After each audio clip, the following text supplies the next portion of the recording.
नमस्कार। फिर से हाजिर हूँ एक नई कहानी के साथ में। और आज की जो कहानी हमें शेयर किए हैं उनका नाम है राजू।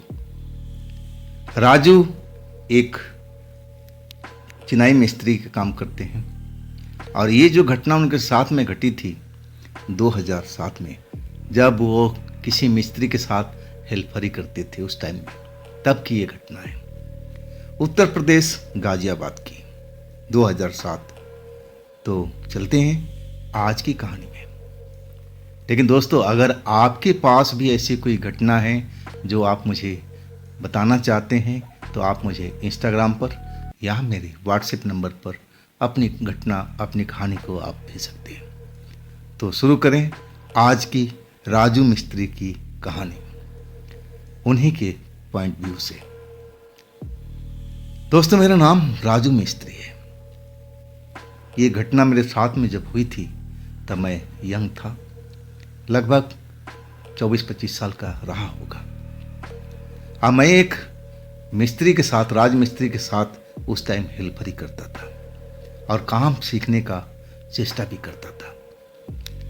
मिस्त्री जो थे मुझे मानते भी थे, डांटते भी थे जब मैं कोई गलती करता था, लेकिन मैं समझता था कि मेरे भले के लिए करते हैं। मेहनत में जी जान से करता था, तो वो जहाँ भी उनको काम मिलता था तो मुझे तो ज़रूर रखते थे।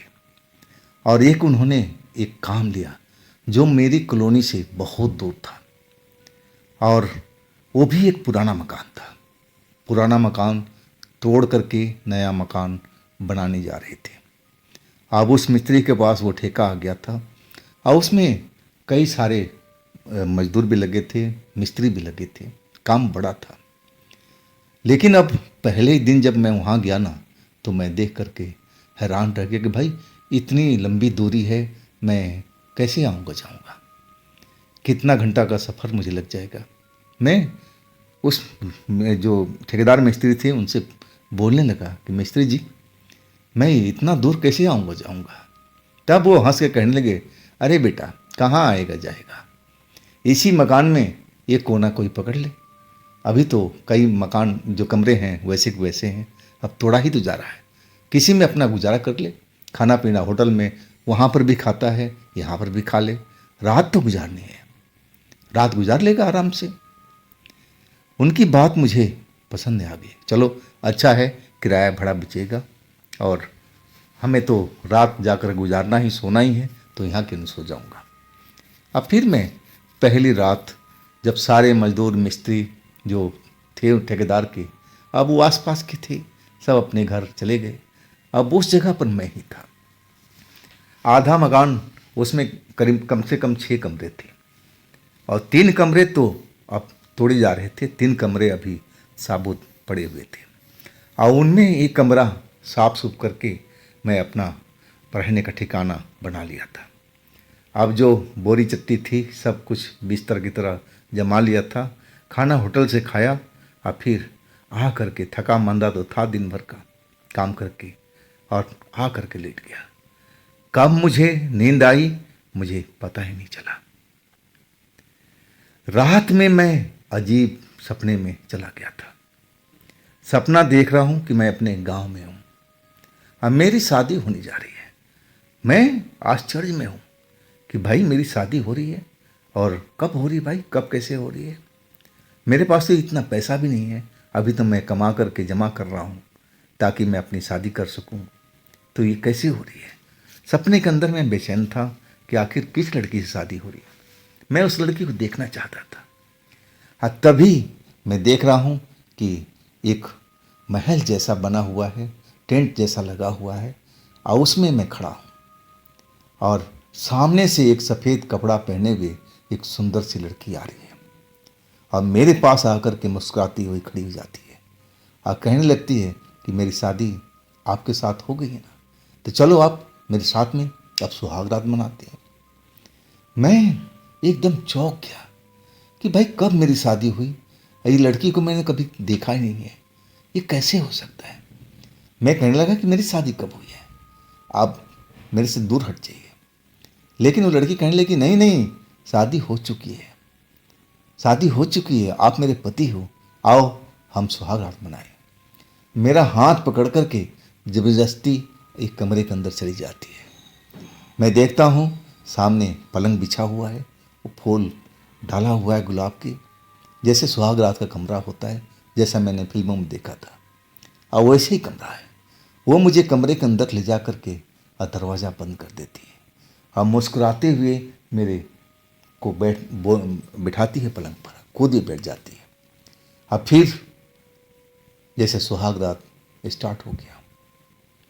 जब मुझे नींद खुलती है ना सुबह में, तो मैं उसी सपने में अभी भी लग रहा हूँ, जैसे मैं वो सपना बिल्कुल सही देख रहा हूँ। नींद खुलती है ना तो मैं हड़बड़ा जाता हूँ। मैं देखता हूँ, अरे ये तो सपना था भाई, मैं तो ये पुराने घर में हूँ जहाँ पर मैं लेबर का काम करने आया। और सपना इतना रियलिटी वाला लग रहा था कि मुझे लग रहा था कि वास्तव में मैं जो कुछ कर रहा हूँ वो सही है, बिल्कुल रियलिटी है। और मैं जब अपने बिस्तर पर देखा जो पुरानी चट्टी फट्टी बिछा रखा था, बोरी वगैरह, तो वहाँ पर देख कर के हैरान रह गया। वहाँ पर गुलाब के ताजे पंखुड़ियाँ वहाँ पर बिछी हुई थी, दो चार, और चूड़ियाँ भी जिसे टूटी हुई है। अब ये देख करके वास्तव में मुझे लगा कि अरे मैं तो ये बोरी पुरानी इधर उधर से ढूंढ करके ला के बिछाया हूँ, और साफ सफाई करके, ना तो यहाँ फूल थे ना कोई चूड़ी थी, ये सब कहाँ से आ गई। मैं उस टाइम तो समझ नहीं पाया, लेकिन अब सुबह हो गई थी और मुझे तैयार भी होना था।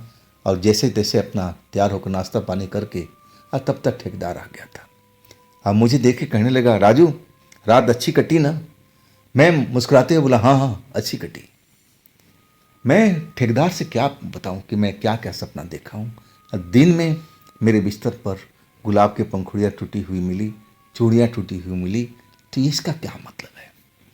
खैर मैं इसको ज़्यादा ध्यान नहीं दिया, सपना की तरह मैं मान लिया कि मैंने कोई ड्रीम देखा था, कोई ख्वाब में देखा था, और ख्वाब कहीं सच्चा थोड़ी होता है। अगली रात भी आई। मैं जैसे था पुरानी बोरियां वोरियाँ फिर इकट्ठा करके और फिर अपने लिए सोने लायक बिस्तर बना लिया था। और मैं थका मांदा आज भी था, तो मुझे सोते हुए देर नहीं लगी। और इसके बाद कुछ देर के बाद में वही सपना जैसा मुझे नजर आने लगा। मैं देख रहा हूँ कि वही कमरा है जिसमें मैं सुहाग रात मनाया था उस लड़की के साथ में, सफ़ेद कपड़ों वाले के साथ में। और वही कमरा है, वही लड़की है। अब मुझे अब लग रहा है कि मेरे पास में कब आकर बैठ गई मुझे पता ही नहीं लगा। मैं उसी पलंग पर हूँ। और कहने लगी कि तुम आज थक गए हो ज़्यादा, तुम आराम कर लो, मैं तुम्हारे सेवा कर देती हूँ। अब मेरा वो सर और दबाने लगी। अब फिर ना जाने कब मुझे नींद आ गई। मुझे सपने के अंदर में मुझे पता ही नहीं चला। और इसके बाद जब सुबह मेरी आँख खुली ना, तो मैं फिर सपने में जैसे था और सपना टूट चुका। मैं हैरान रह गया था कि मैंने आज भी वही सपना देखा, वैसे ही सपना देखा, क्या मतलब है भाई। और तब मेरी निगाह अपने बिस्तर के पास में पड़ी, तो आज भी कुछ ताजी गुलाब की पंखुड़ियाँ टूटी हुई वहाँ नजर आई, चूड़ियाँ भी नजर आई। और सही मायने में पहली बार मुझे डर का एहसास हुआ कि भाई ये मेरे साथ में खेल क्या चल रहा है, ये क्या हो रहा है।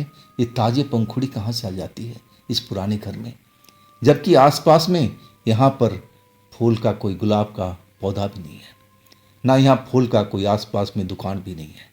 तो कौन ला कर के यहाँ पर ये गुलाब के पंखुड़ियाँ बिखेर देता है, और चूड़ियाँ, ये कांच की चूड़ियाँ कौन आके तोड़ जाता है। मुझे कुछ समझ में नहीं आ रहा था। मैं सुबह जब उठा तो बहुत डर चुका था। और मैं गांव में सुन रखा था कि भूत प्रेत होते हैं, चुड़ैल भी होती हैं, और जो जवान सुंदर लड़के होते हैं उनके पास चुड़ैलें रात में आ जाती हैं, उस लड़के के साथ हम बिस्तर होती हैं। मैंने ऐसा कुछ सुना था। अब ये सब याद आ गया ना, तो मैं और डर गया था। मैं उस दिन सुबह में उठा, लेकिन मैं तैयार नहीं हो रहा था। मुझे लग रहा था कि मुझे अब यहाँ से चले जाना चाहिए, मैं अपने कमरे पर चला जाऊँ और इस जगह पर दोबारा नहीं आऊँ। मैं मन में यही प्लान किया था, मैं डर गया था इस जगह से। तब तक ठेकेदार आ गया। अब मुझे बैठा देखकर कहने लगा, अरे राजू, अभी तक तैयार नहीं हुए, देखो सारे मिस्त्री वगैरह आ रहे हैं, काम में लेट हो जाएगा ना। मैं ठेकेदार की तरफ देखता रहा। तब ठेकेदार बोला, क्या हुआ राजू, ऐसे क्यों देख रहे हो, क्या बात हो गया बेटा, बताओ सही मेरे से, क्या किसी ने तुम्हारे साथ कोई बदमाशी, कोई कुछ बुरा बर्ताव किया है? मैंने ठेकेदार का हाथ पकड़ा। वहाँ पर और भी लोग थे और मैं बोला, ठेकेदार जी मेरे साथ में आइए। मैं उस जगह पर गया जिस कमरे में मैं सो रहा था। अब मैं वहाँ दिखाया, अभी भी ऐसे ही फूल पड़ा हुआ था गुलाब का, और कांच का चूड़िया वहाँ पर टूटी हुई अभी भी पड़ी थी। मैं उनको ये दिखाया। ठेकेदार देखा, बोला, क्या है यहाँ पर, तुम्हारा बिस्तर है ना, यहीं सोते हो ना? मैंने बोला, हाँ। ये आपको गुलाब की पंखुड़ी ताजी दिखाई नहीं दे रही है? ये कांच की चूड़िया आपको नजर नहीं आ रही टूटी हुई? बोला, हाँ हाँ। ये किसने किया? तुम? मुझे नहीं मालूम, मैं बोला। अब फिर मैं रात का सपना सब बताने लगा कि ठेकेदार जी ऐसा ही मेरे साथ में हो रहा है। अब ठेकेदार इन भूत प्रेत पर कभी विश्वास करता ही नहीं था। हंस कर कहने लगा, राजू तुम पगला गए हो, अरे सपना बेटा कहीं सही होता है। अरे गुलाब का पंखड़ी कहीं से टूट कर आ गए हो हवा में, तुम्हारे पास बिखर गए होंगे, चूड़ियाँ कहीं से आ गई होगी, ये कौन सी बड़ी बात है डरने वाली? अरे तुम तो डर के राजू, ऐसे थोड़ी काम चलेगा, डरो मत। आखिरकार वो मुझे समझाने लगा कि ऐसा कुछ नहीं होता, सब तुम्हारे दिमाग के उपज है। तुम रात में शायद यही सब सोच सोच के सोए होंगे और वो सपने में बन करके तुम्हारे सामने आ गया। डरो मत, ऐसा कुछ भी नहीं होता। और ऐसा मुझे समझाया कि मुझे अब मानना ही पड़ा कि वास्तव में भूत प्रेत होता ही नहीं है। लेकिन मेरे दिल के अंदर में अभी भी डर बैठा हुआ था। और जैसे जैसे शाम हो रहा था ना, और वैसे मेरे दिल की धड़कन बढ़ती जा रही थी। क्या फिर आज वो फिर मेरे साथ में होगा? मैं ठेकेदार को बोलना चाहता था कि मैं इस जगह पर रहना नहीं चाहता, लेकिन मैं चुप रह गया कि ठेकेदार फिर मेरा मजाक उड़ाना शुरू कर देगा कि तुम जवान और इतने लंबे तगड़े होकर के और ये भूत प्रेत से डर रहे हो। भूत प्रेत इस दुनिया में होते नहीं है। खैर, इसी डर की वजह से मैं उस जगह पर रुक गया। रात हुई, बिस्तर तो मैं बिछा लिया साफ सुफ करके उस जगह को, और मैं उस रात सोया नहीं। काफ़ी देर तक मैं जगा रहा। मैं देखना चाहता था कि ये गुलाब के पंखुड़ी कहाँ से आते हैं, चूड़ियाँ कौन यहाँ पर गिरा जाता है टूटी हुई। मैं उस चीज़ को आज देखना चाहता था। रात के 11 के आसपास बज चुके थे और वैसे मेरे को नींद आ रही थी। थका हुआ था, मेहनत करने वाला इंसान था, तो नींद तो आ रही थी, लेकिन मैं आज ये देखना चाहता था कि ये मेरे साथ में क्या हो रहा है, कैसे ये गुलाब के पंखुड़ी यहाँ पर मेरे बिस्तर पर आके गिर जाते हैं और कांच की चूड़ियाँ कैसे यहाँ पर पड़ी होती हैं, कौन करता है ये सब, क्या कोई मेरे साथ में मजाक तो नहीं हो रहा है। खैर 11 बज चुके थे और मेरी आँख अब भारी हो रहे थे, पलकें एकदम बोझिली हो रही थी। नींद ने अपना दस्तक देना शुरू कर दिया था और कई पल तो मुझे लगा कि मैं अब नींद में आ चुका हूँ, लेकिन आंखें जल्दी से खोल लेता। और तब एहसास उस पल में होता था कि उस कमरे में मेरे अलावा भी कोई है, और जैसे ही मैं आंखें मटका करके देखना चाहता तो वहाँ कोई होती ही नहीं थी। अब सही मायने में मुझे उस रात डर तो लग रहा था, लेकिन ठेकेदार की बात से मुझे हिम्मत पड़ी कि भूत प्रेत कुछ नहीं होता, ये अपने दिमाग का उपज है। और यही सोच कर के मैं बिस्तर पर पड़ा रहा। अब फिर मैं सोने की कोशिश करने वाला ही था और मैं अपना आँख भी बंद कर लिया था, लेकिन अभी नींद नहीं आई थी, बस नींद आने वाली थी, पलकें तो मेरी पहले से भारी थी। और तभी लगा कि जैसे उस कमरे में कोई आया हो और गुलाब का खुशबू का मुझे एहसास हुआ। और जैसे एहसास हुआ ना, तो मैं अपनी आंखें थोड़ी सी खोली और सामने देखा तो मैं देखता ही रह गया। वही लड़की सपनों वाली, सफेद कपड़ों वाली मेरे सामने में खड़ी थी और हाथ में गुलाब की वो 2 फूल लिए हुए, ताजे खिले हुए फूल।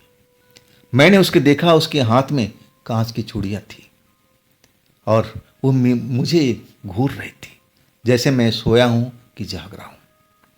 उसको लगा कि मैं शायद सो चुका हूँ रोज की तरह। तब वो धीरे धीरे मेरी तरफ बढ़ने लगी। मैं उसकी हरकत सब देख रहा था।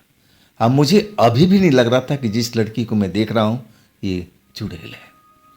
चुड़ैल तो बहुत बुरी होती है, चेहरा भयानक होता है, आंखें बड़ी बड़ी होती हैं, लेकिन ये तो काफ़ी खूबसूरत हसीन सी दिखने वाली लड़की, ये कैसे चुड़ैल हो सकती है। मैं उसको देख करके चुपचाप पड़ा रहा बिस्तर पर, और वो मेरे नज़दीक जैसे आ करके खड़ी हो गई। और जब तक मैं कुछ सोच पाता, कुछ कर पाता, तब तक उसने गुलाब की पंखुड़ी, जो फूल 2 हाथ में लिए हुए थे, उसमें से कुछ फूल की पंखुड़ी तोड़ करके अब मेरे ऊपर डाल दिया। और जैसे ही डाला पंखुड़ी, जैसे लगा कि कोई हथौड़ा मेरे सर पर मारा हो। एक बड़ा सा दर्द मेरे सर में हुआ, और फिर जैसे मैं एकदम गहरी नींद में चला गया हूँ या बेहोश हो गया हूँ। अब फिर वही सपने मुझे दिखाई देने लगा कि मैं उसी सुहाग रात की पलंग पर हूँ। वो लड़की मुस्कुरा करके मेरे पास आ रही है और मुझे कह रही है कि बैठ जाओ ना, तुम थके मांदे होंगे, तुम्हारे सर की मालिश कर दूँ। अब फिर वो मेरे सर की मालिश करने लगती है। अब फिर मुझे गहरी नींद आ जाती है। अब सुबह में जैसे ही आँख खुलती है ना, तो मैं देखता हूँ कि मेरे बगल में वैसे ही गुलाब की पंखुड़ी पड़ी हुई है, चूड़ियाँ भी पड़ी हुई है। इस बार मैं सब कुछ समझ गया था। ये लड़की सपनों वाली वास्तव में मेरे पास में इसी बिस्तर पर आती थी, और मुझे लगता था कि मैं सपनों की दुनिया में हूँ और मैं एक महल में हूँ, और एक जो सुहाग रात की कमरा है, पलंग है, उस पर मैं बैठा हुआ हूँ, ऐसा मुझे लगता था। और जैसे ही मैं उठा, सब कुछ समझ चुका था। डर के मारे अब मेरी हालत खराब हो गई थी। मैं एक पल उस कमरे के अंदर फिर नहीं रुका, जल्दी से बाहर निकल कर के और दरवाजे के बाहर खड़ा हो गया, गली में ठेकेदार का इंतजार करने लगा। और कुछ देर के बाद मिस्त्री लेबर आने शुरू हो गए, लेकिन ठेकेदार आज लेट आया। मिस्त्री लेबर कह रहे थे कि राजू, काम नहीं करना क्या, क्यों बाहर खड़े हो, आओ काम पर लग जाओ, ठेकेदार आते होंगे। लेकिन मैं कहने लगा नहीं, जब तक ठेकेदार आएंगे नहीं मैं काम पर लगूंगा नहीं। आखिरकार कुछ देर के बाद ठेकेदार आए और मुझे गली में खड़ा होकर के देखे तो कहने लगे, राजू काम पर आज लगे नहीं क्या। तब मैं ठेकेदार को बोला, ठेकेदार जी आप मेरी पहले बात सुन लो। अब फिर मैंने वो सारी बात फिर दोहरा दी, वो जगह भी ला करके दिखा दिया जहाँ वो गुलाब की पंखुड़ी पड़ी हुई थी, चूड़ी आज भी टुकड़ों में टूटी हुई थी। अब मैं एक एक बात ठेकेदार को बता दिया। तब जाकर के ठेकेदार को एहसास हुआ कि जो मैं बोल रहा हूँ उसमें सच्चाई है। और ठेकेदार बोला कि बस राजू रहने दो, आज के बाद तुम इस जगह पर नहीं रहोगे, मैं तुम्हें दूसरी जगह काम पर लगा रहा हूँ। यहाँ रात में अब तुम्हें रुकने की जरूरत नहीं है, तुम अपने घर पर ही आना जाना और वहाँ से काम पर निकल जाना। आज सही मायने में उसके बाद उस जगह पर मैं रुका नहीं। जहाँ ठेकेदार का दूसरा जगह काम चल रहा था वो मेरे घर के नज़दीक में था, अब मैं वहीं पर आ गया था।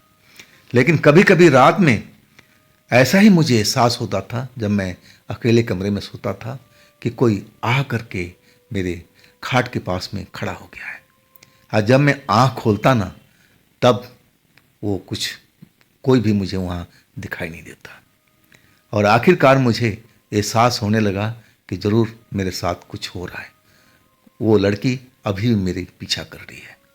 और तब मैं एक मंदिर में गया, पंडित जी को अपनी पूरी व्यथा बताई कि पंडित जी मेरे साथ में ऐसा हो रहा है। पंडित जी कहने लगे घबराओ मत, सब कुछ बजरंग बली सही करेंगे। और इसके बाद उन्होंने एक रक्षा कवच दिया और बोले अपने गले में डाल लो, सब कुछ बजरंग बली सही कर देंगे। और उस रक्षा कवच को पहनने के बाद वो जो रात में मुझे एहसास होता था ना कि कोई मेरे कमरे में आकर खड़ा हो गया है, और जब आँख खोलता तो दिखाई नहीं पड़ता, वो सब खत्म हो गया। और उसके बाद से जब मैं तक रक्षा कवच पहने रहा, जब तक उस कमरे में रहा, अब मुझे ऐसी कोई चीज़ महसूस नहीं हुआ। तो दोस्तों, ये थी राजू मिस्त्री की अपनी आप बीती। अगर आपके पास भी ऐसी कोई घटना है जो आप मुझे बताना चाहते हैं, तो आप मुझे इंस्टाग्राम या मेरे व्हाट्सएप नंबर पर आप संपर्क कर सकते हैं। दोस्तों, ये भी चैनल आप ही का है, इसको भी अपना प्यार दीजिए, लाइक कीजिए, सब्सक्राइब कीजिए, शेयर कीजिए। और फिर हम मिलते हैं कल एक नई घटना, एक नई कहानी के साथ में। आप लोग अपना ख्याल रखिएगा। नमस्कार।